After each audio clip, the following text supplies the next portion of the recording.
Bonjour et bienvenue sur la chaîne Le Secret du Samadhi.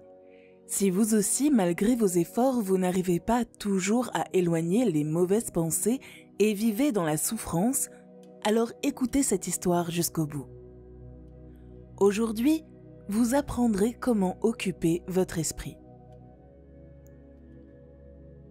Un jour, un homme attrapa un fantôme et se rendit au marché pour le vendre. Un homme extrêmement riche qui passait par là s'arrêta pour lui poser des questions intrigué.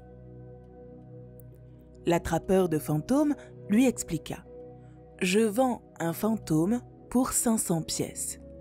Il a une capacité extraordinaire. Quelle que soit la durée ou la difficulté de la tâche que vous lui confiez, il l'accomplit en un rien de temps. » Le client resta sans voix et répondit « Seulement 500 pièces ?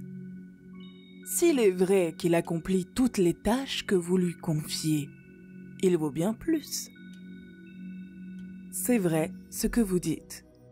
Mais bien qu'il ait cette immense et utile qualité, il possède aussi un grand défaut. S'il n'a pas un emploi quelconque à faire, il se retournera contre vous et vous tuera.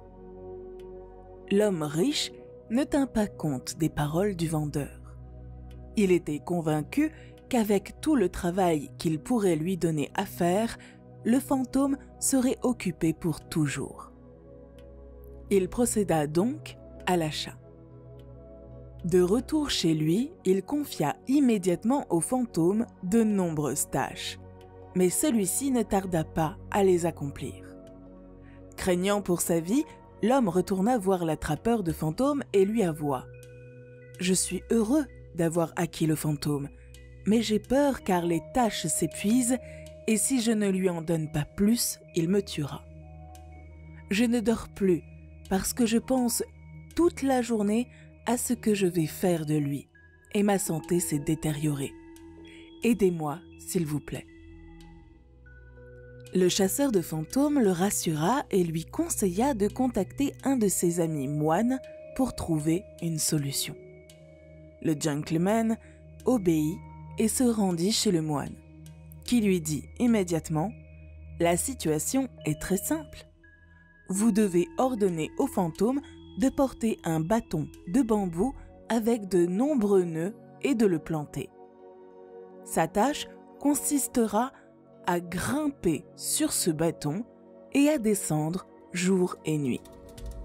De cette façon, il accomplira la tâche que tu lui assigneras et tu seras sauvé. » L'homme reconnaissant du conseil rentra chez lui et suivit les instructions. Lorsqu'il avait de vraies tâches à accomplir, il les confiait au fantôme. Mais le reste du temps, il le laissait grimper sur le bâton, assurant ainsi sa sécurité. Dans cette histoire, le fantôme représente l'esprit humain. Tant qu'il est occupé à accomplir des actions, il peut difficilement être atteint par de mauvaises pensées qui affectent négativement la vie. Il est donc important de toujours divertir l'esprit. Cela peut se faire par exemple en méditant. Plus vous pratiquerez la méditation, plus vous serez heureux car vous apprendrez à gérer votre temps et à vivre paisiblement. Écrivez dans les commentaires comment vous arrivez à ne pas laisser les pensées négatives envahir votre esprit, même lorsque vous avez fini de travailler ou d'étudier. Abonnez-vous à la chaîne pour continuer à découvrir de nouvelles histoires qui amélioreront votre façon de vivre. À bientôt, Bouddha vous bénit.